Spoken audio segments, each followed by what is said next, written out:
आप मजबूत नहीं कर पाओगे। इस्लाम के रास्ते पर चल के जो बंदा चलता है, चाहे वो पप्पू हो या कोई मोहम्मद पप्पू, वह इस्लाम को जो जीता है, जो इस्लाम को महसूस करके इंसानियत को पैगाम देता है, वो मुसलमान ना होते हुए मुसल्लम ईमान का काम करता है।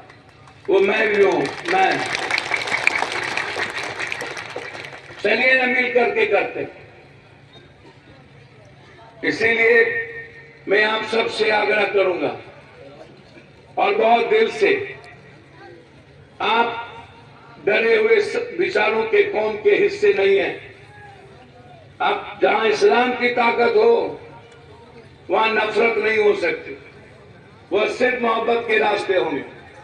जहां अल्लाह आपके साथ हो वहां डर नहीं हो सकता। हजरत हुसैन के लिए आप यदि इतनी बड़ी कुर्बानी के उस दिन को याद करते हो तो फिर आप डर कहां। चाहे जिस भी हालात में हो, जब भी कोई समाज किसी धर्म और कौम पर आफत आए, आप अपने हिस्से की कुर्बानी के लिए तैयार होइए। अब आप चल देते हैं अल्लाह के गाली देने वालों के खिलाफ आग लगाने। कोई चल देता है राम को किसी मुसलमानों ने कुछ बोल दिया।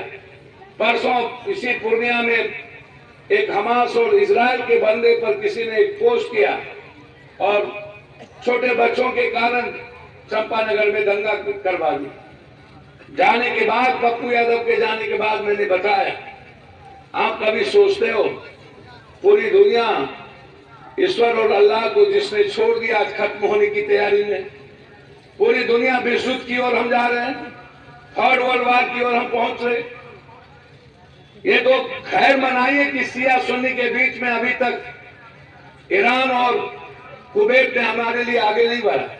हमें आवाज उठानी चाहिए किसी भी कीमत पर उस बच्चों के कातिलों के खिलाफ जो गुनाहगार है, कि किसी भी कीमत पर इस लड़ाई को खत्म करो, बंद करो, रोको। हम दुनिया में नफरत को रास्ता नहीं देंगे और हम दुनिया से अपील करेंगे कि हमास और ये जो इजराइल के नफरत के रास्ते हैं उसको हम सबको मिलकर आवाज देनी चाहिए। आज पूरी दुनिया चुप क्यों डरी हुई है? हम तो कभी नहीं डरते दुनिया में। इसलिए हम लोग अपनी जिम्मेदारी को तय करें। मैं इस जलसे में जो आज जलसा रखा गया है किसी मदरसे को लेकर, आप तालीम करिए, आप कुरान शरीफ साहब को पढ़ते हैं, आप आत्मसात करिए।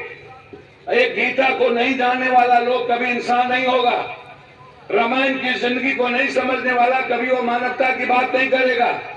बाइबिल को नहीं समझने वाला लोग वो कभी मोहब्बत के रास्ते नहीं चलेगा। कुरान शरीफ साहब के बगैर ये नहीं कि हम रख लिए दुक्का दूध दूधरी चाय चरका चाय चादुराठ, नहीं। यदि हम मदरसों में मस्जिदों में जा करके हम कुरान शरीफ साहब को अपनी जिंदगी की खूबसूरती के लिए तैयार करते हैं, वो हमारी ताकत है और हम ऐसी जिंदगी जीना चाहिए। आज जो जलसे हैं मदरसे को लेकर, कभी कब्रिस्तान को लेकर, कभी मस्जिद को लेकर, कभी कुरान शरीफ साहब पढ़ने वाले बच्चों को लेकर, ये इस्लाम नहीं है। हम अपने बच्चों को गरीब आदमी कहीं सड़क के किनारे जला देते हैं, कभी नदी के किनारे जला देते हैं, अपने वालिद को याद भी नहीं करते। लेकिन इस्लाम में है कि कम से कम आपकी एक हिस्सा अपने वालिद के लिए आप जब देते हो, जब कब्रिस्तान और ईदगाह को तैयार होता है और वहां अपने वालिद को आप दफनाते हो, तो साल में 2 बार उस जगह जाके आप अपने वालिद को याद तो करते हो, दुआओं में तो रखते हो। ये ताकत आपकी है, आप समझो। आप कहीं दूसरों की जमीन पर नहीं जाते, आप इसको समझिए। इसलिए ये जो मदरसा की आज कोई मदरसे को लेके है ना, को लेकर के जो है आपकी पढ़ाई बहुत कम है। कुरान शरीफ साहब के साथ आपको विज्ञान और पढ़ाई में आगे बढ़ना पड़ेगा। जब दुनिया बढ़ रही है तो आपको भी बढ़ना पड़ेगा। आपके पास हुनर है लेकिन रोजगार नहीं है, आपके पास हुनर है लेकिन आपके पास पैसे नहीं है, आपके पास हुनर है लेकिन आपके पास पढ़ाई नहीं है। खूबसूरत मदरसे के लिए हम सबको आगे बढ़ना पड़ेगा, जहाँ कंप्यूटर हो, विज्ञान हो, सब कुछ हो। कुरान हो तो विज्ञान भी हो, जो हमारी जिंदगी जीने की ताकत है। इसीलिए मदरसे के लिए आप सब लोग जो बन पड़े अपने हिस्से का दो और अपने आने वाले बच्चों को आप मदरसे भेजो, स्कूल भेजो, ताकि वो पढ़ सके। वो सिर्फ मजदूरी ना करे, आप दलितों से भी आप निचले तबके पर एजुकेशन में हो। इसलिए मैं अपने बुजुर्गों से कहूंगा और मेरे उम्र के बंदों से कि आप अपने बच्चों को पढ़ने पर पीछे मत रखिए, अन्यथा दुनिया कहां चली जाएगी और आप नीचे पीछे रह जाएंगे। आज से दुनियावी दौर में आपको उसके साथ कदम में कदम मिला के चलना होगा। इन्हीं शब्दों के साथ जो आज जो जलसा है, जलसा एक खूबसूरती है, ताकि हम समय समय पर अपने मौलाना को सुने, अपने बुजुर्गों को सुने और अपने इस्लाम और अल्लाह की जिंदगी को महसूस कर पाए। हम जो कभी कभी गलती करते हैं उसको हम गुनाह को उस दिन छोड़ पाए। जहां से जागा वहीं से सवेरा। जलसा सत्संग इसी की खूबसूरती है, भगवत कथा, और ये होनी चाहिए। जब जलसा होता है किसी न किसी मुद्दे और विचारों पर, तो समझिएगा कि आपको उस रात को, एक रात आपको छोड़ देना है घर। कल दिन में सो लीजिएगा, नींद नहीं आवे जब तक मौलाना साहब अपने विचारों को बोलता जाए, तब तक आप इस जगहों को नहीं छोड़िएगा।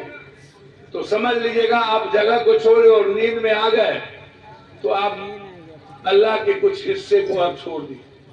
इसलिए आप नहीं छोड़िएगा। मैं यही कहना चाहूंगा, मेरे तरफ से मदरसा के लिए 5100 रुपया मैं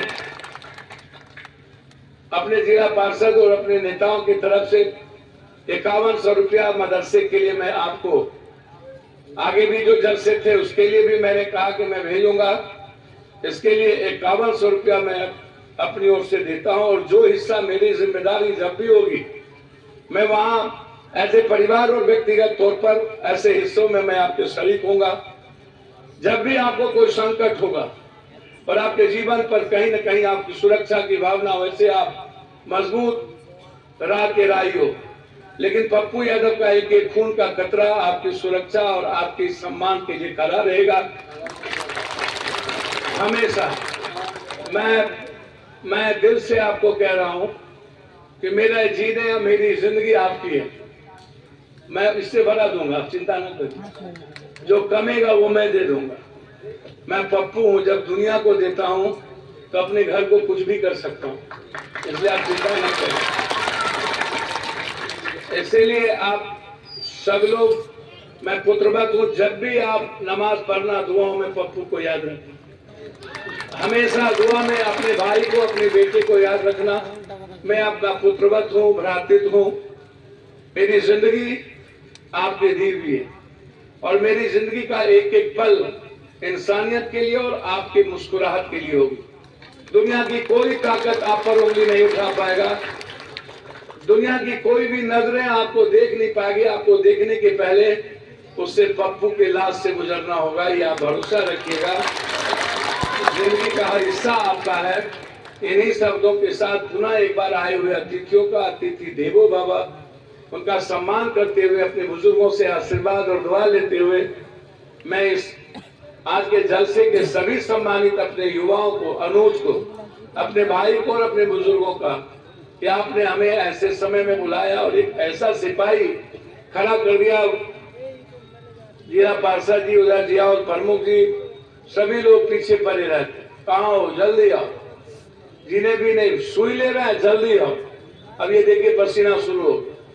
तो इसीलिए मैं सिर्फ आपका हूं और बेइंतहा मोहब्बत करता हूं। बगैर आपके मेरे जीने का कोई मतलब नहीं, मुस्कुराने का मतलब नहीं। आपसे जितना कोई और प्यार करता होगा उससे ज्यादा मैं प्यार करता हूं। इन्हीं शब्दों के साथ अल्लाह हाफिज, खुदा, अल्लाह हमेशा आपको हिफाजत रखे, अल्लाह हमेशा आपके साथ खड़े रहे, अल्लाह हमेशा आपको आंसू को बहने ना दे, अल्लाह हमेशा आपके हर दुख में खड़े रहे, अल्लाह हमेशा आपके हर तरह के रोग से, बीमारी से दूर रखे, अल्लाह हमेशा आपको हर तरह के संकट से, अभाव से, डर से दूर रखे। मैं इस तरह की चीजों को कहते हुए अपनी बात को समाप्त करता हूं और मैं आपको पैर छू के प्रणाम करता हूं। शुक्रिया। अल्लाह हाफ़िज़।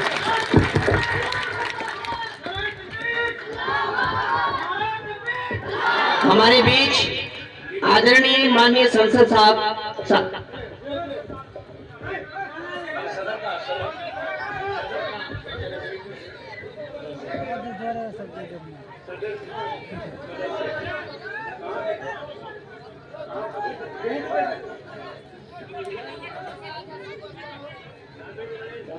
हमारे बीच